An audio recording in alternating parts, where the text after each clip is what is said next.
चिलचिलाती धूप और खुशनुमा सुबह और गर्मा गर्म चाय की प्याली के साथ नमस्कार एमपी लाइव फोन इन कार्यक्रम में आप सभी का स्वागत है, अभिनंदन है, वंदन है। मैं पूर्वा त्रिवेदी पूरे 1 घंटे रहूंगी आपके साथ और साथ में होंगे हमारे विशेषज्ञ। आपके होंगे सवाल, उनके होंगे जवाब और भी बहुत कुछ होगा। तमाम जानकारियां हम आप तक पहुंचाएंगे। तो आज के इस कार्यक्रम में एक बार आपका पुनः स्वागत है और आइए सबसे पहले हम कार्यक्रम की शुरुआत करते हैं आज के पंचांग के साथ। तो हम आपको बताना चाहेंगे कि आज है विक्रम संवत 2080 के श्रावण मास के कृष्ण पक्ष की त्रयोदशी तिथि और यानी 14 अगस्त 2023 आज दिन है सोमवार का। और आपको बता दें कि अधिक मास का ये जो है अंतिम सोमवार है, इसलिए अगर आप भोलेनाथ के दर्शन के लिए कहीं भी जाते हैं तो थोड़ा सा संभल कर जाइए, सीट बेल्ट का भी उपयोग कीजिए और हेलमेट भी ज़रूर लगाइए और भीड़ भाड़ से थोड़ा सा ज़रूर बचिए क्योंकि हमको सावधानी रखनी है और सावधानी में ही सुरक्षा है। और बढ़ते हैं हमारे आज के विचार की तरफ। जी हाँ, हमारा आज का विचार है, महात्मा गांधी कहते थे ताकत शारीरिक शक्ति से आती है, ये अदम्य इच्छा शक्ति से आती है। जी बिल्कुल, अदम्य इच्छा शक्ति हो तो हम कुछ भी कर सकते हैं, कोई भी काम हमारे लिए नामुमकिन नहीं होता है। तो अगर आप भी जीवन में कुछ करना चाहते हैं, कुछ बनना चाहते हैं तो महात्मा गांधी के इस विचार का स्मरण ज़रूर रखिए। और अब हम बढ़ते हैं हमारे आज के इतिहास की तरफ। तो सबसे पहले मैं आपको बताना चाहूँगी कि 1968 में मोरारजी देसाई पाकिस्तान के सर्वोच्च नागरिक सम्मान निशान पाकिस्तान से सम्मानित किए गए थे और 1947 में भारत का विभाजन हुआ था और पाकिस्तान अलग राष्ट्र बन गया था। इस विभाजन में न केवल भारतीय उपमहाद्वीप के 2 टुकड़े किए गए बल्कि बंगाल का भी विभाजन किया गया और बंगाल के पूर्वी हिस्से को भारत से अलग कर पूर्वी पाकिस्तान बना दिया गया, जो 1971 के युद्ध के बाद बांग्लादेश बना। कहने को तो ये एक बंटवारा था, पर दिलों में इस बंटवारे की जो टीस है वो कहीं ना कहीं आज भी दिखाई देती है। भारत का विभाजन अभूतपूर्व मानव विस्थापन और मजबूरी में पलायन की दर्दनाक कहानी है। एक ऐसी कहानी है जिसमें लाखों लोग अजनबियों के बीच एकदम विपरीत वातावरण में अपना आशियाना तलाश रहे हैं। और इसी दिन की स्मृति में हम आपको बताना चाहें कि विभाजन विभीषिका स्मृति दिवस जो है वो मनाया जा रहा है ताकि उन लोगों के बलिदान को हम याद कर सकें। और चलिए अब बढ़ते हैं हमारे अगले पड़ाव की तरफ। जी हाँ, तो बिल्कुल हम आपको बताना चाहेंगे कि आज हमारे स्टूडियो में हमारे विशेषज्ञ मौजूद हैं जिनका हम बहुत बहुत स्वागत करते हैं, अभिनंदन करते हैं। और आज जिस विषय पर हम आपसे बात करने वाले हैं, सबसे पहले विषय हम आपको बताना चाहेंगे स्वतंत्रता आंदोलन में मध्य प्रदेश की भूमिका। जी हाँ, स्वतंत्रता आंदोलन में मध्य प्रदेश की क्या भूमिका रही है, इस विषय पर हम बात करेंगे। और आपके सवालों के जवाब देने के लिए और तमाम जानकारी देने के लिए हमारे स्टूडियो में मौजूद हैं श्री संतोष कुमार वर्मा जी, जो उप संचालक हैं स्वराज संस्थान संचालनालय संस्कृति विभाग मध्य प्रदेश के। बहुत बहुत स्वागत है सर आपका हमारे इस कार्यक्रम में। साथ ही हमारे स्टूडियो में मौजूद हैं लेफ्टिनेंट जनरल मिलन ललित कुमार नायडू जी, आप पूर्व सह सेना अध्यक्ष हैं, साथ ही परम विशिष्ट सेवा मेडल, अति विशिष्ट सेवा मेडल एवं युद्ध सेवा मेडल से सम्मानित है। बहुत बहुत स्वागत है सर आपका हमारे इस कार्यक्रम में। और आज सर से हम जिस विषय पर बात करेंगे वो है भारत की सैन्य शक्ति, भारत का अभिमान। जी हाँ, और आप सभी को मैं बताना चाहूँगी कि हमारे स्टूडियो का जो फ़ोन नंबर है फटाफट नोट कर लीजिए, 0755 ये हमारा STD कोड है और हमारा नंबर है 2660049। जी हाँ, नोट कर लीजिए 2660049। हमारे टोल फ्री नंबर भी आप नोट कर लीजिए 1800233004। ये हमारा टोल फ्री नंबर है। एक बार और आप पुनः सुन लीजिए 1800233004। जी हाँ, तो हमें आपके फ़ोन का इंतज़ार रहेगा। हमारे विशेषज्ञ हमारे साथ हैं, तो चलिए कार्यक्रम को आगे बढ़ाते हैं और हमारे विशेषज्ञों से बात करते हैं।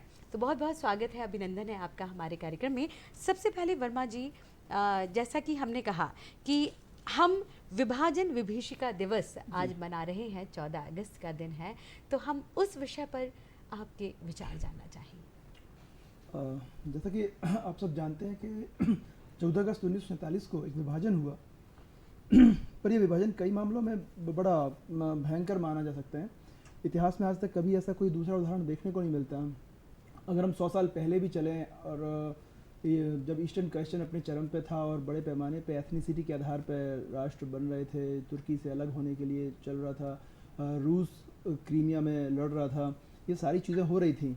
उस समय भी हमने देखा कि हुए विभाजन पर इतना बड़ा नहीं देखा गया। अगर हम 20वीं सदी के शुरुआत में भी देखें तो बाल्कन वॉर्स हुए बड़े पैमाने पे, जिनमें एथनिसिटी ही इम्पॉर्टेंट था, पर एथनिसिटी के आधार पर बड़े मैसेकर हुए, पर इतना बड़ा मास मोबिलाइजेशन कभी नहीं देखा गया कि राष्ट्रों में एक देश से दूसरे देश की तरफ इतना बड़ा मास मोबिलाइजेशन देखा जाता हो, तो ये कभी देखा नहीं गया। लेकिन 1947 में जो हुआ एक बहुत बड़ा, मतलब इतने बड़े पैमाने पर दुनिया में कहीं भी जनसंख्या का ट्रांसफ़र धर्म के आधार पर एक जगह से दूसरी जगह नहीं देखा गया जी। अगर हम देखें तो शुरुआत तो अगर हम कहें कि जो टू नेशन थ्योरी आई और कहते हैं कि रिलीजन के आधार पे हम देशों को बांट दें और उसको फिर जनसंख्या का ट्रांसफ़र भी साथ में करें, तो 1940 में हम देखें कि लाहौर प्रस्ताव के बाद जो एकदम से रेडिकलाइजेशन आता है और भारत की राजनीति में केवल एकमात्र चीज़ रह जाती है कि अगर विभाजन नहीं होगा तो सरवाइव करना संभव नहीं है। तो फाइनली जो कैबिनेट मिशन और कैबिनेट मिशन के बाद माउंटबेटन प्लान है जो एकदम स्वीकार कर लेता है कि हाँ, टू नेशन थ्योरी ठीक है, देश को बांटा जाएगा, और जिसका परिणाम ये हुआ कि 3 जून 47 से लेकर 14 अगस्त 47 तक हमने देश को बांट दिया। एक बाहर बैठा वकील सिरिल रैडक्लिफ बैठा एक लाइन खींच देता है कि एथनिसिटी के आधार, रिलीजन के आधार पे हमारी ये जनसंख्या का विभाजन हो जाएगा, इस तरह ये ट्रांसफ़र कर देंगे। तो एक प्लान था, बनाया गया, पर जो जनता ने कष्ट भोगा, जो बड़े पैमाने पे हत्याकांड हुआ, जो परिवारों का बंटवारा हुआ, लोग इधर से उधर आए, जी, ये बड़ी विभीषिका थी। जी बिल्कुल सर। सर आपसे जानना चाहूँगी कि वो दौर था जब आप देखते थे हमारी सैन्य शक्ति जो है बहुत प्रबल है, चाहे हम जल सेना की बात करें, थल सेना की बात करें, वायु सेना की बात करें, हमें बहुत ही गौरवान्वित महसूस होता है, गर्व महसूस होता है हमारी भारतीय सेना पे। तो हम जानना चाहेंगे आपसे कि तब से लेकर अब तक हमारी सैन्य शक्तियों में क्या परिवर्तन आया है? ये पूर्वा जी आपने बहुत अच्छा सवाल किया, लेकिन उसमें यह मैं बताना चाहूँगा कि 1948 में 47 में जब विभाजन हुआ था और आज जैसे बंटवारा हुआ, उसमें सेना का भी बड़ा योगदान रहा। रेफ्यूजीज़ जो उधर से यहाँ आ रहे थे, शरणार्थी, वो बच्चों के साथ, उनके ऊपर काफ़ी अत्याचार हो रहा था, उनको मारा जा रहा था, तो ट्रेन में मारा जा रहा था। तो इसके लिए फ़ौज ने अपने तरफ से काफ़ी एस्कॉर्ट वगैरह दिए दोनों तरफ से, यहाँ से लोगों को उस तरफ जाने के लिए, जो उधर से यहाँ आना चाहते थे उनके लिए भी एस्कॉर्ट्स दिए। और ये देखिए उस समय का टाइम था जब विभाजन के टाइम में आर्मी का भी विभाजन हुआ था जी। और कुछ आर्मी उधर चली गई थी, कुछ आर्मी इधर थी। इस और आश्चर्य की बात यह है कि अभी तक वो साथ लड़ रहे थे। सेकेंड वर्ल्ड वॉर पूरे उन्होंने जीती, वो बर्मा कैंपेन, मिडल ईस्ट का कैंपेन और फ्रांस का कैंपेन, उसमें इंडियन आर्मी दोनों, इंडिया पाकिस्तान यूनाइटेड के तरीके से लड़ रहे थे और कोई उसमें भेदभाव नहीं था। ओवरनाइट ये हो गया, जब बंटवारा हो गया तो उसमें फिर उन्होंने देखा कि इस तरीके से हो रहा है, तो आर्मी ने अपना योगदान पूरा दिया और एस्कॉर्ट करते रहे। ना ही अभी तक वो अक्टूबर नवंबर तक के ये सब हालत रही। तो इस तरीके से आर्मी उस समय बंटवारा हुआ था। ऑफिसर्स कम थे क्योंकि उससे पहले ब्रिटिश ऑफिसर्स होते थे, इंडियन ऑफिसर्स ने बागडोर संभाली। ये सब करने में टाइम लगा। हम लोगों ने ये तय किया था कि ओनली हिंदुस्तानी अफसर बनेंगे, ब्रिटिश ऑफिसर्स को थोड़े दिन वो सिर्फ जो कमांडर इन चीफ था वही था। वो 1950 में वो भी, उसको भी इंडियन ने रिप्लेस कर दिया था जनरल करके पद। तो इस तरीके से जब वो हुआ तो इंडियन आर्मी, एयरफोर्स और नेवी का जी। संभालने को टाइम लगा। हम्म, तो हथियार नहीं थे, क्योंकि देश के पास पैसा नहीं था, जी। हथियार नहीं थे, और जो अदर इक्विपमेंट होता है वो भी नहीं था। हम्म, तो धीरे धीरे करके योगदान दिया आर्मी ने, बल्कि मदद किया वो मकान बनाने के लिए, लोगों को रहने के लिए, तो रेफ्यूजीज़ को खासकर बैरक्स बनाए। ये आप बैरक यहाँ बैरागढ़ में भी देख सकते हैं, जी। जो मेन बैरागढ़ है वहाँ पे बैरक्स बनाए। तो ये सब काम करने में जो ट्रेनिंग है, लड़ाई की ट्रेनिंग, वो थोड़ा सा बैक सीट हो गई। जी। लेकिन उसमें खास नुकसान नहीं हुआ, क्योंकि हम लोगों का सब तरफ से भाईचारा था। लेकिन धीरे धीरे 1962 में जी। जब चीन ने हमला किया, उस समय जो भारत फौज की कमियां थी वो सामने आई। जी। हमारे पास हथियार पुराने थे, सेकेंड वर्ल्ड वॉर के थे। चाइनीज़ के पास हथियार ऑटोमेटिक थे, मॉडर्न थे, उनका इक्विपमेंट भी पहाड़ों के लिए और उस मौसम के लिए था। जी। हमारा नहीं था। अच्छा। लेकिन फिर भी जो हमारे जवान जो हैं, उन्होंने वहाँ नवंबर के महीने में, अक्टूबर के महीने में जब सर्दी हो जाती है, बर्फ़ पड़ता है, उस समय गर्म कपड़े ठीक नहीं थे, लेकिन फिर भी उन्होंने बहुत शौर्यवीर के तरीके से लड़ाई लड़ी। अगर ज़रूरत पड़ी तो जान की भी आहुति दे दी, और इस तरीके से जो है हम लोगों ने वो संभाला। जी। फिर ये हुआ कि फ़ौज को भी समक्ष बनाना है, जी। जी, बिल्कुल। और ज़्यादा उसमें पैसे लगाने पड़े, हथियार मॉडर्न हुए।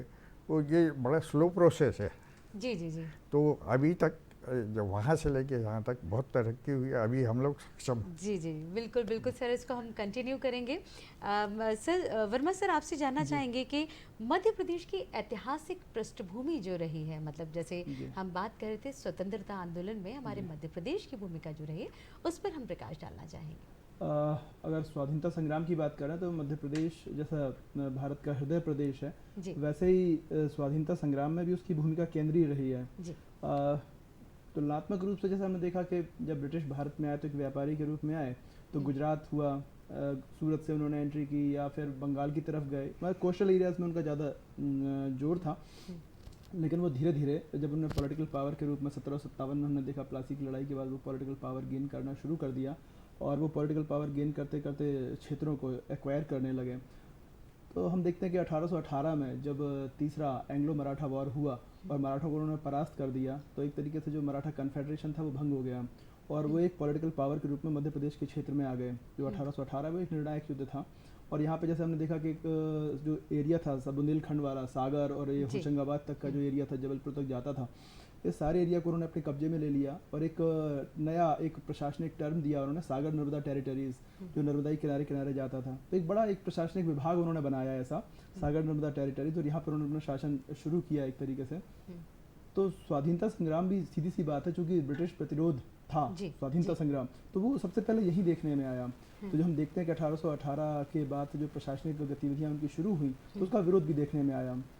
तो स्वाधीनता संग्राम, जैसे हम 1857 की बात करते हैं, पहला, हमें ऐसा नहीं कहना चाहिए कि पहला स्वाधीनता संग्राम, प्रतिरोध तो शुरू हो गया जब उन्होंने यहाँ पे अपना शासन स्थापित कर लिया। तो ऐसा नहीं कि हमने 37 साल तक, जैसे हम यहाँ कहें 1818 में वो आए, 20 में आए, और हमने उनको विरोध करने के लिए हमने लंबा इंतजार किया, नहीं, छोटे छोटे अगर हम कहें संघर्ष होते रहे। 1857 तो एक बड़ा क्रांति थी, इसलिए बड़े पैमाने पर दिखाई देती है। तो ये थ्योरी भी कहना कि वो पहला स्वाधीनता संग्राम था, ऐसा नहीं है, पूरे भारत में लगातार चल रहा था। अगर हम कहें कि बैटल ऑफ कोलाचल जो हुआ 1647 में, एक राजा लड़ता है और डचों को हरा देता है, तो क्या एक उपनिवेशवाद का विरोध नहीं है, वो विरोध कर रहे हैं अपने स्तर पर, हर जगह विरोध कर रहे हैं। मध्य प्रदेश में भी ऐसे ही हुआ। तो मध्य प्रदेश में एक लगातार बड़ी श्रृंखला है। आप देखेंगे कि नरसिंहगढ़ जो एक छोटी सी रियासत थी, वहाँ के एक राजकुमार थे कुंवर चैन सिंह। तो कुंवर चैन सिंह ने एक रेजिडेंट जो आपके सीहोर में रहते थे, आज भी वो कलेक्टर आवास जो है, वो कर्नल मैडॉक की कोठी थी वो। तो मैडॉक जो यहाँ पे एक रेजिडेंट था, मैडॉक ने जो जिस तरह की पॉलिसीज़ अपनाई, जो स्थानीय राजा थे उनके लिए सूटेबल नहीं थी, और चीज़ें लगातार उनका जो शोषणकारी शासन था वो सूटेबल नहीं था। जी कुंवर चैन सिंह ने उसका विरोध किया। हमारे सीहोर में उनकी एक छतरी बनी हुई है, वहीं पर वो जी जी शहीद बिल्कुल हुए थे। बिल्कुल बिल्कुल तो ये एक इम्पॉर्टेंट घटना है। आगे चल के हम बुंदेला क्रांति के रूप में देखते जी हैं। बुंदेला बुंदेला क्रांति क्रांति इतनी इम्पॉर्टेंट है कि यहाँ पे जो उनकी लैंड रेवेन्यू पॉलिसीज़ थी, पहले हमारी जो पॉलिसीज़ थी वो एक कहना चाहिए कि सहभागिता से काम करने की थी। जी। एक जमींदार था, वो एक तरीके का लैंड ओनर था जो परंपरागत तरीके से टैक्स कलेक्ट हाँ, करता था। जी। किसान भी परंपरागत तरीके से टैक्स दिया जी, करता था। जी, तो जी। दोनों के बीच में एक सामंजस्य था। लेकिन जो अंग्रेज आए उनका सिस्टम ये था कि अधिकतम अभी हम वसूल लें। जी। तो उस कंडीशन में किसान भी परेशान हुए और स्थानीय जो लैंडलॉर्ड जिसे जी। कहा जाता है वो भी परेशान बिल्कुल हुआ। बिल्कुल ये क्रांति की तरफ जी। गया। और सर अगर हम आपसे जानना चाहूँगी सर, अगर हम विभाजन की बात करें उस दौर को लेके जब थी, तो वो उस समय क्या किस तरह की स्थिति थी और किस तरह से विभाजन का वो दौर था, उस पर हम चाहेंगे आप थोड़ा सा प्रकाश डालें। फौज में एक कमेटी बनी थी जी और कमेटी में ये तय किया था कि जितने भी एसेट्स हैं, हथियार हैं या फौज में जो है, तो उन्होंने कहा कि 1/3 2/3 जी भारत को 2/3 मिला था हाँ। और पाकिस्तान को 1/3। तो इस तरीके से सारे हथियार, सारे इक्विपमेंट डिवाइड किया था। जी अब रहे आदमियों का, जो सोल्जर्स थे या सिपाही थे, उन्होंने कैसे बंटवारा करना है। तो सबको खास कर जो मुसलमान थे सोल्जर, उनको ऑप्शन दिया गया कि आप रहना चाहते हो या जाना चाहते हो। जी, जी, तो जी। अगर ये सेकेंड वर्ल्ड वॉर के बाद हुआ अच्छा, तो अच्छा। काफ़ी सारे फौजी ने अपना टेन्योर पूरा कर लिया था। वो जी। रिटायरमेंट होने वाला था उनका, और रिटायर होने की वजह से उन्होंने छोड़ के जाना था। जी, जी, तो वो जी। चले गए, और जो नए आए या जो ऑलरेडी थे वहाँ पे, जिनकी सर्विस बकाया थी, जी। उन्होंने ऑप्शन दिया, कुछ वहाँ चले गए, कुछ हाँ। यहाँ रह गए। जी। तो ऑप्शन दिया था उसमें, जी। तो काफ़ी लोग वहाँ चले गए थे। फिर वहाँ पे जो है इस तरीके से बंटवारा हुआ था। अच्छा जी। वर्मा जी, हम आपसे जानना चाहेंगे कि जिस तरह से हम बात कर रहे थे, आपने बताया कि किस तरह से जो है मतलब हमने बात करी किस तरह से शुरुआत हुई थी। अगर हम मध्य प्रदेश में ब्रिटिश सत्ता की जो प्रारंभिक प्रतिरोध था, अगर उस विषय में बात करें तो प्रतिरोध, जैसा मैंने कहा कि शुरुआती प्रतिरोध जी। ऐसा नहीं था कि डायरेक्ट जनता का सीधा इन्वॉल्वमेंट जो होता था Involvement, वो जी। अलग तरीके से हुआ। जी। जैसे हमने कहा कि 1824 में जो आंदोलन हुआ, एक चैन सिंह ने एक विद्रोह किया। जैसे विद्रोह बेसिकली गलत शब्द है। विद्रोह कोई लेजिटिमेट सत्ता तो थी नहीं, ब्रिटिश की कोई लेजिटिमेट जी। सत्ता होती तो विरोध उन्होंने किया, सशस्त्र संघर्ष किया, और उन्होंने एक अपने राज्य के साथ जो हो रहा था जी, उसका जी, विरोध जी, किया। जी बिल्कुल बिल्कुल। आगे चल के हम बुंदेला क्रांति के समय देखते जी। हैं। बुंदेला क्रांति कहीं ज़्यादा कहना चाहिए कि संगठित क्रांति थी। 1842 में जब राजा परीक्षित जो जयपुर के थे, उन्होंने एक तरीके से एक कार्य आयोजन किया, बुढ़वा मंगल जिसे जी, बोलते हैं। उसके जी। बाद उन्होंने राजाओं को संगठित करने का प्रयास किया, और जो समस्या थी वो ग्राउंड पे थी। समस्या ग्राउंड पे ये थी कि जो लैंड रेवेन्यू पॉलिसीज़ थी वो बड़ी गड़बड़ थी। जी। इसका बुंदेला सरदारों ने विरोध भी किया था, बड़े पैमाने पर उन्होंने विरोध किया था। जब बात बनती नहीं दिखी तो उन्होंने हथियार उठाए और उस सिस्टम को बदलने की कोशिश की। अच्छा, बदलने की तो कोशिश ये की, जी, जी, 1842 में बुंदेला क्रांति है। 1857 15 साल पहले ये 15 हो रही साल थी। पहले, हाँ, जी। तो ये और होशंगाबाद ये- में हम देखते हैं कि हाँ, हृदय मध्य शाह प्रदेश जो के होशंगाबाद, जी, जी, जी। हीरापुर के हृदय शाह हैं, वो हाँ, हाँ। इम्पोर्टेंट भूमिका निभा रहे थे। बहुत सारे गौंड सरदार जो हम कहें मदन शाह या ढिल्लन शाह, यहाँ से लेके पूरा बेल्ट जो था जबलपुर से लेके सागर तक जो आता है, ये जी। सारा का सारा एरिया ब्रिटिश प्रतिरोध कर रहा था। इसमें जी। किसान भी शामिल थे। ये कहना गलत होगा कि लोग ऐसा बोलते हैं कि बुंदेलाओं का विद्रोह था और उनकी क्योंकि सत्ता जा रही थी तो वो विरोध कर रहे थे, ऐसा नहीं है। इसमें जो किसान हैं, जो छोटे लैंड होल्डर्स थे, छोटे मोटे किसान थे, हाँ। वो इसमें बराबर भूमिका निभा रहे थे। इसलिए ये जो नैरेटिव है बड़ा गलत जाता है कि जी। जमींदारों की सत्ता जा रही है, जमींदारों की सत्ता जाने के कारण वो विरोध कर रहे हैं। वो विरोध करते थे, जी। जमींदार स्वाभाविक नेता थे एक तरीके जी। से उन किसानों के, तो जो किसानों के हित प्रभावित हो रहे थे वो किसान विरोध कर रहे थे, और चूंकि जो जमींदार थे वो उनके स्वाभाविक लीडर थे तो वो आगे खड़े हुए थे। हाँ। ये संघर्ष था शुरुआती। हाँ। तो ये बुंदेला क्रांति तक के जो मामला है वो ये है जी। कि क्रांति जब हो रही है तो जमींदार स्वाभाविक रूप से आगे बढ़ रहा है जी। और वो हथियार उठा रहे हैं, पीछे जी, जनता जी, खड़ी हुई है। जी। तो ये इस तरह का सिस्टम 1842 में देखा गया। अगर आप जी। बड़े पैमाने पर देखते हो इतिहास को डीप में जाके, तो यही हाँ। है। और उस समय से अगर हम बात करें अपनी जो सैनिकों की या सैनिक शक्ति की, तो अगर हम 1947 और 57 के उस दौर की बात कर रहे हैं, तो उस दौर में किस तरह से सिस्टम हुआ करता था? किस तरह से हमारी सेनाएं कार्य किया करती थी?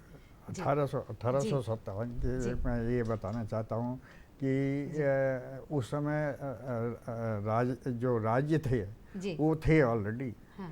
कुछ राज्यों ने अंग्रेज़ों के साथ सुलह कर ली थी, जैसे जी। भोपाल, इंदौर, जी। ये सब अंग्रेज़ों के इन्फ्लुएंस में आ गए थे। उन्होंने सुलह कर ली थी, एक ट्रीटी हुई थी, मंदसौर ट्रीटी मानी जाती है, जो इंदौर वालों ने अच्छा, अच्छा। एक्सेप्ट जी। की 1818 में, क्योंकि 1817 में उनका बड़ा संघर्ष हुआ था, लड़ाई हुई थी जिसमें वो हार गए थे।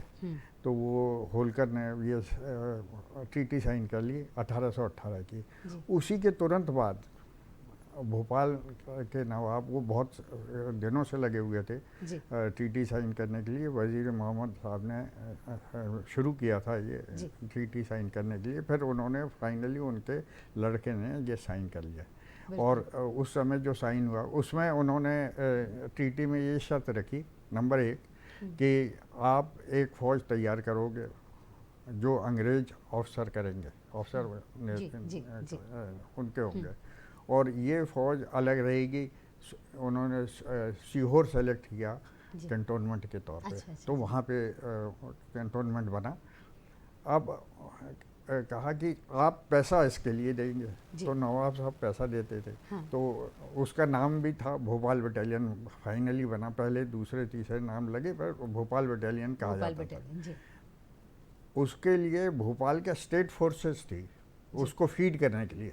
अच्छा। जैसे उसमें जो सिपाही बूढ़े हो जाते हैं, रिटायर हो जाते हैं, उनको फीड करने के लिए। जी। लेकिन उस समय ये था कि पूरा इक्विपमेंट, पूरा ट्रेनिंग वो ब्रिटिश कराते थे और उनके अफसर थे, पैसा नवाब साहब के तरफ। तो ये ट्रेंड तकरीबन जहाँ जहाँ एग्रीमेंट हुआ जी, जी, यही जी। रहा। तो अरे ये क्या बात बन गई उनकी हाँ। फ़ौज। जी। और उनकी फ़ौज बन के उन्होंने सब जगह जो बाकी राजाओं को दबाया और राज किया, एग्रीमेंट करवाया, ज़बरदस्ती करवाया या लड़ के करवाया, जो भी किया, तो उन्होंने ये फ़ौज से किया जो उन्होंने अपने अफसर लगाए थे। जी। यही फ़ौज वर्ल्ड वॉर 1 में भी काम आई, यही फ़ौज वर्ल्ड वॉर 2 में भी टू काम में आई। भी काम आई। वाह क्या बात है सर, बहुत अच्छी तमाम जानकारियां हमको मिल रही हैं। दर्शकों, हम आपको बताना चाहेंगे हमारे 2 विशेषज्ञ हमारे इस समय स्टूडियो में उपस्थित हैं और उनसे हमारी तमाम जानकारियों को लेकर और हमें प्रदान कर रहे हैं, आप तक पहुंचा रहे हैं। आपको एक बार और बताना चाहेंगे हमारे स्टूडियो में उपस्थित हैं श्री संतोष कुमार वर्मा जी, जो उप संचालक हैं स्वराज संस्थान संचालनालय संस्कृति विभाग से। साथ ही हमारे स्टूडियो में उपस्थित हैं लेफ्टिनेंट जनरल मिलन ललित कुमार नायडू जी, आप पूर्व सह सेना अध्यक्ष भी हैं। जी हाँ, और जिस विषय पर हम उनसे बात कर रहे हैं आपको बता दें कि हमारे नायडू जी हमें जानकारी दे रहे हैं कि भारत की सैन्य शक्ति भारत का अभिमान। वहीं हम हमारे संतोष जी से चर्चा कर रहे हैं स्वतंत्रता आंदोलन में मध्य प्रदेश की भूमिका विषय पर। आपको हमारा फ़ोन नंबर एक बार पुनः बताना चाहेंगे। हमारा फ़ोन नंबर आप नोट कर लीजिए, 0755 हमारा STD कोड है, 2660049 ये हमारा फ़ोन नंबर है। टोल फ्री नंबर भी आप नोट कर लीजिए, 1800-233-0040। जी हाँ, आप हमें कॉल भी कर सकते हैं, हमारे विशेषज्ञों से अपने सवालों के जवाब भी आप प्राप्त कर सकते हैं। तो संतोष जी, हम पुनः आप तक आते हैं और हमारी बात को आगे बढ़ाते हैं कि राजा शंकर शाह रघुनाथ शाह की अगर हम बात करें, एक बहुत जाना चिर परिचित नाम है जिन्होंने आज़ादी के आंदोलन में महत्वपूर्ण भूमिका निभाई, उनके विषय में भी हम आपसे जानना चाहेंगे। राजा शंकर शाह मूलतः जो गढ़ामंडला का हमारा साम्राज्य था, जो जिसके संस्थापक कहना चाहिए, कंसोलिडेटेड जिन्होंने किया, संग्राम शाह और आगे चल के रानी दुर्गावती, उनके वंशज थे। लेकिन जैसे हमने देखा कि 18वीं सदी के आखिरी तक आते आते राज्य डिसइंटीग्रेट होने लगा, तो राज्य की स्थिति कोई बहुत अच्छी नहीं रही थी। अंग्रेज़ों ने उन्हें कुछ गांव दिए, जबलपुर के पास एक जगह है, वहाँ पर उन्होंने कुछ गांव दिए, इनकी आय से आपका राज्य जो खर्चा है वो चलता रहेगा, बाकी सारा राज्य उनका सीज कर लिया गया। पर राजा चूँकि कितने बड़े राज्य के उत्तराधिकारी थे, संग्राम शाह के वंशज थे, तो उनके अंदर ये चीज़ थी कि हमें एक अपना राज्य जो अंग्रेज़ों के हाथ में जो हमारा चला गया है, ये बड़ी परेशानी का कारण है। तो कहीं ना कहीं उनके मन में ये था कि हमें आज़ाद होना है, स्वतंत्रता लानी है। तो राजा शंकर शाह का योगदान इसलिए बहुत महत्वपूर्ण है कि उन्होंने केवल ये नहीं किया कि अपना राज्य वापस पाने की कोशिश की। राजा शंकर शाह का योगदान इसलिए महत्वपूर्ण है कि उन्होंने सारे राजाओं को कंसोलिडेट करने की कोशिश की। उन्होंने सारे जी। राजाओं को, जो हमने कहना चाहिए कि उन्होंने रानी अवंतीबाई से भी संपर्क स्थापित किया। उन्होंने जो उस इलाके के, जैसे हमने कहा कि 1857 क्रांति में जिन्होंने बहुत महत्वपूर्ण भूमिका निभाई, जैसे आसपास के इलाके देख लें आप, तो बुंदेला सरदार इंपॉर्टेंट हैं, गौंड सरदार इंपॉर्टेंट हैं। हमने जी। देखा कि हिंडोरिया में किशोर सिंह थे, वो बहुत इंपॉर्टेंट हैं। तो जी। ऐसे सरदारों को इकट्ठा किया उन्होंने जी। और हाँ। इस अंग्रेजों के खिलाफ मोबिलाइज करने की कोशिश की। अगर आप सबने गदर आंदोलन का नाम सुना कि उन्होंने भारत की सेना में एक तरीके से राष्ट्रवादी तत्व पैदा कर अंग्रेजों के विरुद्ध लाने के लिए बड़े प्रयास किए थे सैन फ्रांसिस्को से। जी जी जी। अगर हम बात करें तो राजा शंकर शाह वो काम 1857 में कर रहे हैं। अच्छा। अगर 52वीं नेटिव इन्फेंट्री जो उस समय जबलपुर में स्टेशन थी, तो राजा शंकर शाह ने उसके अंदर लोगों को तैयार किया कि वो क्रांति के लिए आगे आएँ और साथ दें। तो उन्होंने ये काम कर लिया था। लेकिन जैसे देखते हैं कि आप 14 सितंबर को जो हुआ कि उन्हें पता पड़ गया, लेफ्टिनेंट क्लार्क ने उनको गिरफ्तार किया और बिना कोई मुकदमा चलाए आनन फानन में 4 दिन के अंदर उनको तोप से उड़ा दिया गया, राजा शंकर शाह और उनके पुत्र रघुनाथ शाह। तो ये एक ऐसी घटना थी कि जो एक क्रांति बड़ी और बन सकती थी। राजा शंकर शाह का चले जाना, बहुत अर्ली फेज में चले जाना, एक बहुत बड़ा क्रांति के लिए झटका था। अगर शायद वो जीवित रहते तो शायद कुछ और भी रूप हमें देखने को मिल सकता बिल्कुल था। बिल्कुल बिल्कुल मिल सकता था। सर, हम आपसे भी जानना चाहेंगे कि जैसा कि हम सर से बात कर रहे थे उस दौर की और किस तरह से जो है हमारी आंदोलन चल रहे थे। अगर हम वहीं सैन्य शक्ति की हमारी बात की जाए, तो अगर हम नियम की बात करें तो उस समय क्या नियम थे और आज उन नियमों में क्या परिवर्तन आ चुका है, या क्या शिथिलता आई है उन नियमों में लेकर, या किस तरह से परिवर्तन आया है? ये ऐसा है कि नियम जो उस समय के थे, जो उसका बेसिस था, वो अभी भी उसी मुताबिक हैं, लेकिन बहुत सारे नियम बदली हो रहे हैं। क्यों? कि वो ज़रूरत के मुताबिक जिस तरीके से टेक्नोलॉजी बढ़ती है, हथियार बढ़ते हैं, तो उस तरीके से नियम भी बदली होना चाहिए। बदली जी। और नियम बदली हो रहे हैं, अभी भी हो रहे हैं। हाँ। तो ये एक कोई परमानेंट चीज़ नहीं है। अच्छा, ये अच्छा जी, हाँ जी। ये हमेशा ज़रूरत के मुताबिक और जो टेक्नोलॉजी आती है उसके मुताबिक वो बदली होता है। अभी जैसे टेक्नोलॉजी आ रही है जिसके वजह से आपने देखा होगा टीवी पे या पिक्चर में कि वो बैठ के वहीं से अमेरिका में बैठ के वो हवाई जहाज को ड्रोन को अटैक कर रहा है उससे वहाँ पे अफ़गानिस्तान में। तो इस तरीके से आ रही, तो उसको सिपाही बनाने की ज़रूरत नहीं है, वो उसको टेक्नोलॉजी ज़्यादा आनी चाहिए। तो जैसे सिविलियन है तो वहाँ सिविलियन इस्तेमाल करते हैं, आउटसोर्स भी करते हैं, कॉन्ट्रैक्ट्स देते हैं और मिलिट्री कॉन्ट्रैक्टर्स हैं। तो इस तरीके से काफ़ी सारे बदलाव आ रहे हैं और वो बदलाव जो हैं वो उसी वजह से आते हैं जिस तरीके से हथियार। अभी मैं आपको बताना चाहता हूँ, महाभारत के लड़ाई में आपने देखा होगा सब इकट्ठे लड़ते थे। हाँ हाँ जी जी। तो कोई तलवार से लड़ रहा है, कोई भाले से लड़ रहा है, तो वो इकट्ठे लड़ते थे जी। उसके बाद जब राइफ़ल आई तो उन्होंने देखा राइफ़ल का मार वो तो दूर होना पड़ा, फैलना पड़ा। तो वैसी लड़ाई नहीं हो रही थी गुत्थम गुत्था वाली तो दूर हो गए। तो ऐसे टेक्नोलॉजी आ गई। आजकल न्यूक्लियर का डर है, बम बड़े बड़े बन रहे हैं, तो उसके इकट्ठे नहीं रह सकते, आप तितर बितर रहेंगे। लेकिन क्या ज़रूरी है कि जहाँ आपने हमला करना है उसके लिए आप इकट्ठे हो जाओ।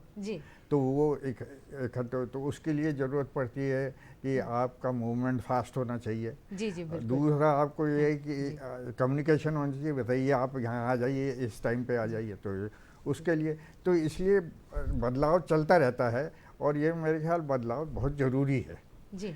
उसी मुताबिक ड्रेस का बदलाव हो जाता है जी। तो जो कन्वीनियंट है वो ड्रेस हो जाता है। पहले शिवाजी के टाइम पे धोती पहन के लड़ते थे, आजकल पतलून पहनते, तो अलग अलग जी। अच्छा जी बिल्कुल, और सही बताया आपने।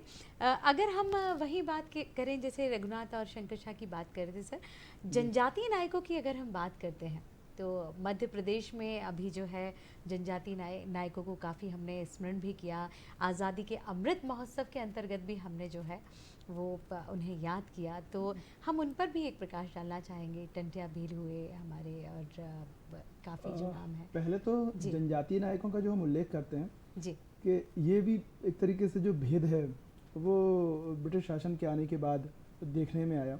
जी जनजातीय समाज जैसे हम कहें कि बड़ी एक 50 के दशक में अमेरिका में एक खोज हुई, मैकम मैरियट या मिल्टन सिंगर का नाम लें, वो बताने लगे कि एक फोक अर्बन कंटिन्यूम जैसी चीज़ होती है कि मतलब एक सातत्य होता है। और हमने कहा नहीं नहीं, बड़ी क्रांति हो गई है कि ऐसा भी होता है कि मतलब अब वो कहाँ कर रहे थे, वो मैक्सिको में कर रहे थे इस चीज़ का रिसर्च कि हाँ फोक में और अर्बन में कुछ कंटिन्यूम बना हुआ है। हमारे यहाँ तो ये कभी अलग थे ही नहीं। जी फोक अर्बन कंटिन्यूम की जो बात अगर वो अमेरिका में कर रहे हैं, वो मैक्सिको में कर रहे हैं, पर भारत में कभी ऐसा कोई कंटिन्यूम जैसी बात हम क्यों करें? हमारे यहाँ कोई भेद रहा नहीं। जी कभी जनजातियों ने कभी स्वयं को जनजाति कह के संबोधित नहीं किया। कभी ट्राइब्स नहीं का किया, कभी जी। कहें कोई अपना नाम रहा हो, कोई ये कहता हो कि मैं गौंड हूँ, कोई कहता हो वो हमारे राजा थे। जैसे शंकर शाह रघुनाथ शाह के साथ कहें वो गौंड राजा थे। जी गौंड राजा नहीं थे, वो हमारे राजा थे। राजा थे। वो हमारे राजा थे। हम उन्हें ये नहीं कहते कि वो गौंड राजा थे। वो जिस इलाके पे शासन करते थे वहाँ के राजा थे। रानी दुर्गावती जहाँ पे शासन करती थी वहाँ की शासिका थी। संग्राम शाह जहाँ राजा थे वहाँ के राजा थे। जी वो स्वाभाविक राजा थे, वो गौंड राजा नहीं थे। जी वो राजा थे, वो सबके राजा थे। वो सबके राजा थे। तो ये एक कहना कि जनजातीय नायक वो हमारे नायक थे। जी ठीक है, वो जनजाति कम्युनिटी से बिलोंग करते थे। हमने उन्हें बांट दिया कि चूंकि वो गौंड थे, वो भील थे, तो हमने कह दिया कि जी, जनजाति। जी, जी, तो जी। पहले एक थोड़ा नैरेटिव का एक अंतर है, ये हाँ। ध्यान देना बहुत जरूरी है। हम एड्रेस नहीं करते इस चीज़ जी को। जी जी बिल्कुल सही बात है। तो वो नायक थे। अब उनका योगदान किसी से कम नहीं है। जी। अगर हम 1857 और उससे पहले भी चलें, जैसे हम 1842 हाँ। की क्रांति में हम बात कर रहे हैं, तो 1842 की क्रांति में बहुत सारे लोग सक्रिय थे। जैसे हम हीरापुर के हृदय शाह की बात करें, वो एक कहना कम्युनिटी, लोधी कम्युनिटी के राजा जी, थे, ऐसा कहना जी, चाहिए। वो जी। कम्युनिटी से बिलोंग करते थे। लेकिन उनके जो सबसे सहयोगी थे वो बेसिकली गौंड थे, जो होशंगाबाद और इसके विंध्याचल की पहाड़ियों से जो आते थे, वो जी, जी, बड़े जी। गौंड कम्युनिटी से बिलोंग करते थे। 1857 की लड़ाई में भी हमने ये देखा कि हाँ। बड़ी संख्या में, जैसे मैंने नाम लिया था, होशंगाबाद के पास ढिलन शाह, जी मदन शाह, हाँ। ये अच्छे खासे इनके पास राज्य थे और बड़े पैमाने पे इनके प्रजा हुआ करती थी और उन्होंने अंग्रेजों का विरोध किया। तो कुछ इम्पॉर्टेंट नाम अगर हम लें, अगर ईस्ट में और वेस्ट में, मध्य प्रदेश के दोनों तरफ बड़े जी। पैमाने पे थे। जैसे भीमा नायक का हम नाम ले रहे हैं, भीमा नायक एक बड़े सरदार थे। बड़े सारे थे। भीमा नायक अगर कहा जाए, एक समय ऐसा भी था कि भीमा नायक आसपास के जो राजा थे, जैसे हमने कहा बड़वानी है, धार है, स्टेट है, उनकी तुलना में भीमा नायक के पास कहीं ज़्यादा बड़ी सेना हुआ करती थी। हाँ। एट ए टाइम एक कंडीशन ऐसी थी कि भीमा नायक के पास 10,000 लोगों की सेना थी। अच्छा तो जी। 10,000 लोगों की सेना होना एक बहुत बड़ी बात थी कि जी। उस समय इतनी बड़ी फौज किसी के पास होना। और जी। एरिया कितना बड़ा, अगर हम कहें कि वो राजस्थान में भीलवाड़ा से लेके होशंगाबाद तक वो मूवमेंट करते थे।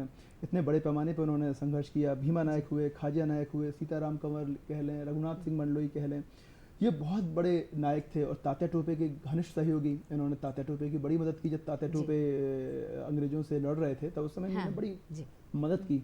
तो ये इनका योगदान कहीं से कम नहीं था। कहीं से आगे कम नहीं चल था, के सही हमने है, टंटिया जी। भील को देखा। टंटिया भील का समय जी। थोड़ा बाद में आता है। 1857 की क्रांति और 1880 तक वो लगातार उनका संघर्ष चलता रहा। जी बिल्कुल, हमारे जनजाति नायकों की बहुत महत्वपूर्ण भूमिका रही जी। है।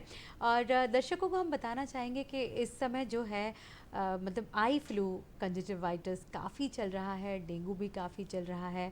और हम हमेशा लोगों को, हमारे श्रोताओं को, हमारे दर्शकों को यही बोलते हैं कि आप अपना विशेष ध्यान रखें और कोई भी मेडिकल या कोई भी मेडिसिन बिना डॉक्टरी सलाह के ना लें। और कहीं भी जाएं भीड़-भाड़ से बचें और जो तमाम सावधानी रहती है उनका भी ध्यान रखें, क्योंकि स्वास्थ्य हमारा सर्वोपरि है। तो अभी मैं बताना चाहूँगी हमारे साथ टेलीफोन लाइन पर डॉक्टर आशु पाठक जो है जुड़ चुके हैं। और बहुत बहुत स्वागत है आशु जी आपका हमारे इस कार्यक्रम में। नमस्कार आशु जी, बहुत बहुत स्वागत है आपका हमारे इस कार्यक्रम में। और हम जानना चाहेंगे कि जी आशु जी। हाँ बताइए। जी जी बिल्कुल, हम जानना चाहेंगे कि इस समय जो है आई फ्लू चल रहा है, उसके बारे में हम चाहेंगे आप जानकारी। बिल्कुल। जैसा कि हम सभी जानते हैं, अभी ये जो सीजन है बारिश का, इसमें जनरली मौसमी बीमारियां जैसे डायरिया, वोमिटिंग, जी। डेंगू, मलेरिया, कंजक्टिवाइटिस आदि बहुत फैल रहा है। कंजक्टिवाइटिस के तो अभी जैसे बीच में हम बोल सकते हैं कोरोना की एक वेव आई थी, वैसे ही अभी लगभग कंजक्टिवाइटिस के बारे में बोल सकते हैं। जी हर घर में लगभग एक नए पेशेंट कंजक्टिवाइटिस का भी हमको मिल ही रहा है। तो इसमें सबसे पहले तो हमको है हाइजीन का विशेष ध्यान रखना है। हमें कहीं भी किसी भी सरफेस को टच करके आंखों पे हाथ नहीं लगाना चाहिए, इस बात का विशेष ध्यान रखना है। जी और भीड़ भाड़ वाली जगहों पर जाने जी। से बचना है। डिस्टेंस एक मेंटेन रखना है, हाथों को किसी से मिलाना नहीं है। जी अदरवाइज इन सब चीजों से ही हमको हम ये इसका इन्फेक्शन हम कैच कर लेते हैं इजीली। जी बिल्कुल बिल्कुल बिल्कुल। बच्चों में ये बहुत जल्दी चलता है क्योंकि बच्चे इतना सब मेंटेन नहीं कर पाते हैं। जी तो ऐसी कंडीशन में यदि आपको लग रहा है कि अपने बच्चे को कुछ सिम्टम दिख रहे हैं जी। तो उन्हें जी बिल्कुल, बहुत बहुत धन्यवाद आश्री जी आपका इन तमाम जानकारियों के लिए, और हम हमारे दर्शक ज़रूर इन बातों का ध्यान रखेंगे। और अब हम आते हैं हमारे एक्सपर्ट की तरफ। सर, हम जानना चाहेंगे आपसे कि जैसा कि भोपाल में हमारी आन बान शान शौर्य स्मारक यहाँ मौजूद है, जो हमें गौरव की बात है हमारे लिए, तो उसके विषय में भी हम जानना चाहेंगे किस तरह से इसकी नींव रखी गई थी, किस तरह से इसका विचार आया था। जी जी, शौर्य स्मारक, एक सबसे पहले बात बता दूं, जी। आजकल फुटफॉल यानी लोग जो जाते हैं शौर्य स्मारक में जी। हफ्ते भर में, और स्पेशली वीकेंड पे सैटरडे संडे को सबसे ज़्यादा जितने भी यहाँ पे पर्यटन के स्थान हैं सबसे ज़्यादा शौर्य स्मारक में है। बिल्कुल। तो बहुत पॉपुलर है, और अक्सर देखा गया है कि सिर्फ जो युवा हैं, युविकाएँ वो जाते हैं और वो उसमें बहुत ध्यान से शौर्य स्मारक को देखते हैं। इसका बैकग्राउंड ये है कि यहाँ पे एक मिनिस्टर हुआ करते थे, अजय नारायण मुशरान, कांग्रेस के थे, 10 साल वो फाइनेंस मिनिस्टर थे। तो उनका देहांत हुआ। देहांत होने के बाद उनके जो दामाद बाबू हैं, आजकल एमपी हैं, अपने तनखा जी, वो हर साल उनके मेमोरी में एक मेमोरियल लेक्चर करते हैं, जो फौज वाले नॉर्मली फौज वाले उसमें बोलते हैं। उस साल जो आर्मी के अध्यक्ष थे जनरल दीपक कपूर, उनका भी भोपाल से नाता था, तो उनको बुलाया गया और उनका जो विषय था कि आजकल के युवक आर्मी में क्यों नहीं आ रहे हैं। जी। तो वो उन्होंने जो अपने जो लेक्चर में बताया कि देश में युद्ध मेमोरियल, युद्ध स्मारक भी नहीं है, नेशनल वॉर मेमोरियल उस समय नहीं था। रोज़ झगड़ा चलता था कि कहाँ बनेगा, क्यों बनेगा, कैसे बनेगा। तो किसी को उस समय मध्य प्रदेश के जितने भी सीनियर ऑफिसर्स थे मध्य प्रदेश के, उनको बुलाया गया था ताकि उनको सम्मान दिया जाए। जी जी जी। तो शिवराज सिंह जी जो मुख्यमंत्री थे, वो भी थे, और उन्होंने फिर अपने लेक्चर में बाद में बताया कि मैं भोपाल में शौर्य एक स्मारक बनाऊंगा। जी। तो उन्होंने वहाँ डिक्लेयर कर दिया, और 3 महीने के अंदर जी उन्होंने दीपक कपूर साहब, जनरल दीपक कपूर साहब को यहाँ भोपाल बुला के फाउंडेशन स्टोन रखने के टाइम पे बुलाया गया। बिल्कुल, और माननीय प्रधानमंत्री जी ने भी उसका प्रधानमंत्री ने जब उसका इनॉग्रेशन किया है जी, उस समय वो जब तक वो तैयार नहीं हुआ था, हर महीने वो खुद निरीक्षण करते थे कि क्या प्रोग्रेस। क्या बात है। बिल्कुल, हम इस बात को कंटिन्यू रखेंगे सर, शौर्य स्मारक की बातों को, और हमारे शौर्य को ही दर्शाता एक गाना हम अपने दर्शकों तक पहुंचाना चाहेंगे। लीजिए सुनिए।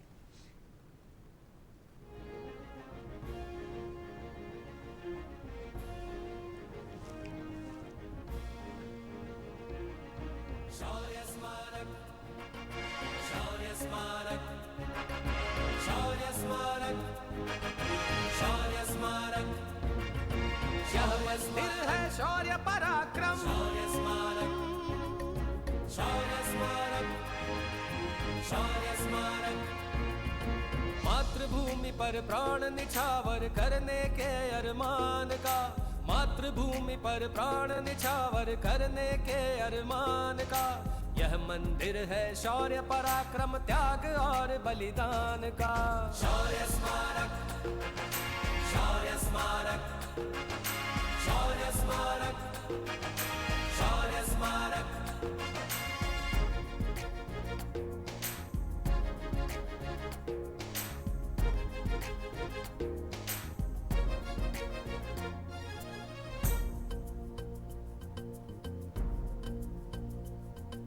यहाँ शौर्य परिभाषित करती काव्य पंक्तियां अंकित हैं। आदिकाल से वर्तमान तक दृश्य युद्ध के चित्रित है। दर्शित है इतिहास राष्ट्र ध्वज भारत के अभिमान का। यह मंदिर है शौर्य पराक्रम त्याग और बलिदान का। शौर्य स्मारक, शौर्य स्मारक, शौर्य स्मारक, शौर्य स्मारक।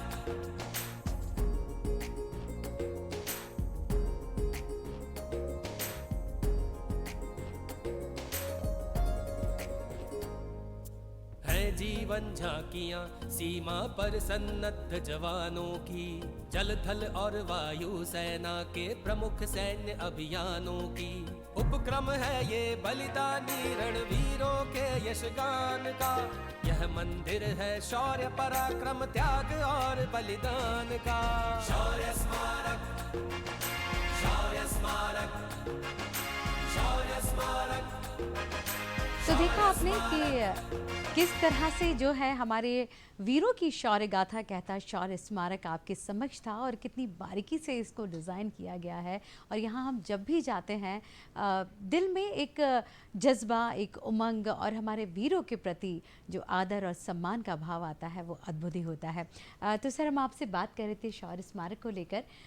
तो जैसा कि आप हमको बता रहे थे किस तरह से इसकी शुरुआत हुई थी और जो हमने किया था, हम उसी बात को कंटिन्यू करेंगे। जी। जब जिस दिन उसका इनाग्रेशन होना था, प्राइम मिनिस्टर आए थे मोदी जी, और शिवराज सिंह जी ने अपने भाषण में बताया कि मैं इसको युद्ध स्मारक का नाम नहीं दूंगा, इसको शौर्य स्मारक दूंगा, क्योंकि यहाँ पे शौर्य गाथा होगी। और दूसरी बात है, मैं युद्ध को जो युवक है उनको प्रेरणा देना चाहता हूँ कि वो भी देश के लिए कुछ सेवा करें। तो इसलिए उसका नाम शौर्य स्मारक है। और इसका डिज़ाइन और जिस तरीके से ये तैयार किया गया वो ऐसा अनोखा है कि आज देश के हर एक प्रदेश के लोग जो हैं आके देख रहे हैं। जी बिल्कुल, बिल्कुल। मैं भी यही गुजारिश करना चाहूँगी हमारे दर्शकों से कि आप देश में हो, मध्य प्रदेश में हो, बाहर हो, एक बार ज़रूर आइए और हमारे शौर्य स्मारक को ज़रूर देखिए। बिल्कुल जी। और जो नेशनल वॉर मेमोरियल बना है दिल्ली में, वो उसने काफ़ी सारे आइडियाज़ यहाँ से लिए हैं भोपाल के स्मारक से। सो इस तरीके से ये बहुत ही शानदार स्मारक है और ये एक अनोखा किस्म का स्मारक है। बिल्कुल जी। वर्मा जी, आपसे भी हम जानना चाहेंगे, शौर्य स्मारक की बात चल रही है चूँकि, और आपका तो बड़ा महत्वपूर्ण योगदान है शौर्य स्मारक में। तो किस तरह से जो है मतलब इसकी जब नींव रखी गई थी, इसको जब डिज़ाइन किया गया था, बहुत बारीकी से हम जब आकलन करते हैं, दर्शकों को बताना चाहेंगे सारी सेनाओं का और किस तरह से युद्धों का वर्णन वहाँ है और किस तरह से हमको सन बाय सन और हमारे युद्ध के जितने शस्त्र हैं, अस्त्र हैं, सब वहाँ देखने को मिलते हैं। तो हम चाहेंगे कि आप भी उस पर अपनी विशिष्ट टिप्पणी दें। जब इसका इनाग्रेशन हुआ 2016 में, तो जो इसका मूल रूप आपको देखने में आता है, ये 13 एकड़ का एक कैंपस है जिसको बनाया गया। तो एक कल्पना ये थी कि जो भारतीय परंपरा में शौर्य है उसको व्यक्त किया जाए। शौर्य का मतलब केवल ये नहीं होता कि युद्ध, शौर्य एक भावना है, शौर्य एक भाव है और हमारे यहाँ प्राचीन काल से जो रहा है। हम ऐसा नहीं कहेंगे कि हमारे स्क्रिप्चर्स में जो लिखा है, हमने पुरापाषाण काल में भी शौर्य देखा, तो हमने उसको भी वहाँ अंकित करने की कोशिश की है। और वहाँ से लेके आज तक जो हम डिफरेंट वे में देखते हैं, तो सारी चीज़ को वहाँ अंकित करने की कोशिश की गई है। एक ये है, फिर हमने कहना चाहिए कि भारतीय सेनाएं जिस तरह से करती हैं, भारतीय सेनाओं का जो रोल रहा है, हमने उस रोल को वहाँ भारतीय सेना के योगदान को हमने वहाँ अंकित करने की कोशिश की है। जी। वहाँ ढेर सारे डायोरामास बनाए गए हैं जो वॉर पे आधारित हैं, किस तरह से जो लड़ाइयाँ लड़ी गई, कुछ इंपॉर्टेंट डायोरामास वहाँ पे हैं। वेपन्स का प्रदर्शन किया गया है। हमारे परमवीर चक्र विजेताओं एक गैलरी है, परमवीर चक्र विजेता, महावीर चक्र विजेता जो हैं उनके वहाँ पे चित्र लगाए गए हैं। एक बड़ा एक स्थायी प्रदर्शन वहाँ पे होता है। हमने एक तरीके से सियाचिन को एक लाइव जी, किया जी, है। जी, वहाँ पे जी। आप जाएंगे तो आप देखेंगे कि सियाचिन का जो गैलरी में एक इम्पॉर्टेंट, जैसे वहाँ हमारे एक सांकेतिक है कि दिखाने की कोशिश की गई है कि किस तरह से हमारे जो सैनिक हैं एक विपरीत वेदर कंडीशन में, एक एक्सट्रीम कंडीशंस में वहाँ पे जी, सर्वाइव बिल्कुल, करते हैं और बिल्कुल भारत सर, की सुरक्षा करते मैं हैं। बिल्कुल कहना चाहूँगी जी। कि वो जो पार्ट है हमारे शौर्य स्मारक का, कि जिस तरह से वहाँ जाके अनुभूति होती है, हमें लगता है कि किस तरह से जो है हम जाके हमारे वीर, हमारे सैनिक हमारे लिए, हमारी रक्षा के लिए किस तरह से तत्पर हैं, जी। और किस तरह से देश की रक्षा, मतलब हम वो है हमारे साथ, इसलिए हम सुरक्षित हैं। बिल्कुल, वो डेफिनेटली। हमारे देश की रक्षा कर रहे हैं। डेफिनेटली। जी बिल्कुल। अगर हम आगे बढ़ते हैं, जैसा कि हम बात कर रहे थे कि हम स्वतंत्रता आंदोलन में हमारे जो मध्य जी। प्रदेश की भूमिका रही है, हम इसी को कंटिन्यू कर रहे थे। तो अगर सविनय अवज्ञा आंदोलन है, जंगल सत्याग्रह है, भारत छोड़ो आंदोलन है, अगर हम इन आंदोलन की बात करें तो किस तरह से हम उनका योगदान मध्य प्रदेश के लिए दे मध्य पाएंगे? प्रदेश कहना चाहिए कि कुछ चीज़ें इनोवेट कर रहा था, नई चीज़ें यहाँ शुरू हो रही थी। जैसे हम जानते हैं कि जो आप आज मध्य प्रदेश हम जिसको बोल रहे हैं, उस समय सेंट्रल प्रोविंस कहा जाता था, जो जी। उसका बहुत बड़ा भाग है वो सेंट्रल प्रोविंस कहा जाता था। और ढेर सारी रियासतें थीं, जैसे हमने कहा भोपाल है, ग्वालियर है, ये तो थी, लेकिन जो ब्रिटिश शासित क्षेत्र था जहाँ हम हैं वो मूलतः सेंट्रल प्रोविंस था। तो 1920 का आंदोलन हम कहें, असहयोग आंदोलन है, वो भी हमने देखा कि जो कहना चाहिए कि बायकॉट है और स्वदेशी है, इनका बहुत बड़ा रोल हमें देखने को मिला। लोगों ने बड़े पैमाने पे विदेशी वस्त्रों की होलियां जलाई, स्वदेशी खादी अपनाने के लिए उन्होंने काम किए। उन्होंने खादी भंडार खोले। अंग्रेज़ों का बड़ा खौफ था कि ये सब चीज़ें नहीं कर सकते, तब भी उन्होंने किया। राष्ट्रवादी पत्र पत्रिकाएं प्रकाशित हुए, ये सारी चीज़ें हुई। शराब की दुकानों के आगे पिकेटिंग की, समाज सुधार, और साथ में जैसे गांधी जी बोलते थे कि कंस्ट्रक्टिव काम साथ में चलना चाहिए, तो आंदोलन के साथ सारी चीज़ें यहाँ देखने को आई। 1923 में हम देखते हैं कि जब एक अधिवेशन के समय झंडे का अपमान हुआ, तो हमारे यहाँ जबलपुर में झंडा सत्याग्रह शुरू हुआ, जो बाद में नागपुर में आके एक इम्पॉर्टेंट बड़ा आंदोलन बना, देशव्यापी आंदोलन बना। 1930 में सविनय अवज्ञा आंदोलन जब शुरू हुआ तो वो ऐसा हुआ कि गांधी जी दांडी की तरफ मार्च किया और नमक कानून तोड़ा, क्योंकि एक अत्याचारी कानून था। नमक कानून तोड़ना कोस्टल एरियाज में था। अब जो सेंट्रल लोकेटेड प्रोविंसेस हैं उनमें क्या कर सकते थे, तो उनमें जो अत्याचारी टैक्स थे जो ब्रिटिश गवर्नमेंट ने लगाए हुए थे, जैसे हमने कहा कहीं चौकीदारी कर है, हमारे यहाँ जंगल कानून, हमारे यहाँ बड़े पैमाने पे जंगल थे, तो ये कहा गया कि जो जंगल एक तरीके से कहना चाहिए कि प्रोटेक्टेड एरियाज बना दिए गए थे, और जो हमारा मूल अधिकार थे हमसे छीन लिया गया था, हम जंगल का उपयोग नहीं कर सकते हैं। तो वो कानून हमने तोड़ना शुरू किया। जंगल कानून में जंगल में जाते थे हम, वनोपज को उठाते थे और ये जंगल कानून टूट जाता था। अगर वहाँ से आप घास भी काट ली तो जंगल कानून टूट जी, गया। मतलब जितने तमाम आंदोलन देश में जी। चल रहे थे, मध्य प्रदेश में भी उसका मध्य बहुत प्रदेश में बड़े पैमाने पे चल रहे महत्वपूर्ण थे। जी जी। भाग था। हम आपसे बात करना चाहेंगे कि अभी जो है राष्ट्रवाद की जो भावना है लोगों के बीच में अपने देश को लेकर, और बहुत ज़्यादा लोग जो है अपने देश को लेकर बहुत ज़्यादा सजग हो चुके हैं और देश प्रेम की भावना दिखती है। जैसे कि हम बात करें कि अभी हर घर तिरंगा अभियान चल रहा है सर, और हमारे जो भारतवासी हैं, देशवासी हैं, वो तमाम मतलब देश की भावना जो ओतप्रोत से उनके मन में भरी हुई है, तो वो हमेशा ये चाहते हैं कि नहीं, हमारा भारत देश हर जगह नंबर 1 पर रहे और आगे बढ़े। तो ये जो अभियान संचालित किए जा रहे हैं, आज़ादी का अमृत महोत्सव है, हर घर तिरंगा है, तो इसके बारे में मैं आपसे जानना चाहूँगी। और देखिए अपने वो जो जिंदल साहब थे, जी। वो उन्होंने वो मेंबर ऑफ पार्लियामेंट थे, तो उन्होंने जो प्राइवेट बिल पास करवाया जिसमें ये झंडे को फ्री कर दिया, आज़ाद कर दिया। इससे पहले झंडे के ऊपर बड़ा सख्त वो फ्लैग कोड था। जी, जी, जी। और और वो कोड में लिखा गया था कि ऐसा होगा, शाम को निकलेगा, ये करेंगे, वो करेंगे, वो सब ठीक था। लेकिन जो अब आप लोगों ने देखा होगा बाहर के देशों में, खासकर यूएस में, वो हर घर में झंडा लगा के रखते हैं, वो ये नहीं करते हैं कि शाम को उतारो दिन को लगाओ, ऐसा नहीं करते हैं। वो 24 घंटे उनके घर के सामने झंडा लगा होता है, उसमें कोई आपत्ति नहीं है। सिमिलरली और बाहर के जितने भी वेस्टर्न कंट्रीज़ हैं उसमें ये प्रथा चल रही है। तो ये देखा देखी और लोग जाते हैं बाहर, वो देखते हैं, ऐसा महसूस करते थे।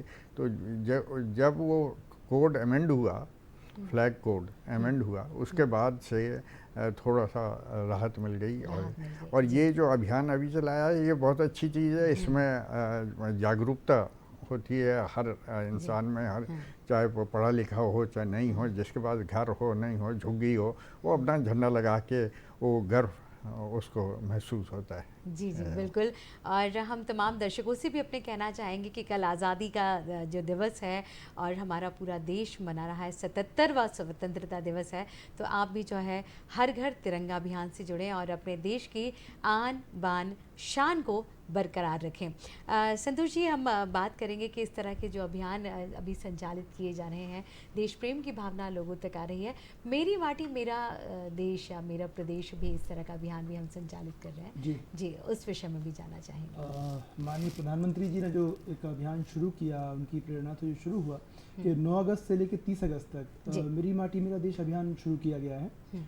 एक बड़ा कहना चाहिए कि देशव्यापी अभियान है, और सारे गांव इसमें इन्वॉल्व हैं। जैसे हमने कहा, पढ़ते आए हैं, हम बचपन से सुनते आए हैं कि भारत जो है वो गाँव का देश है, और गांव को जोड़े बिना कोई भी चीज़ संभव नहीं है।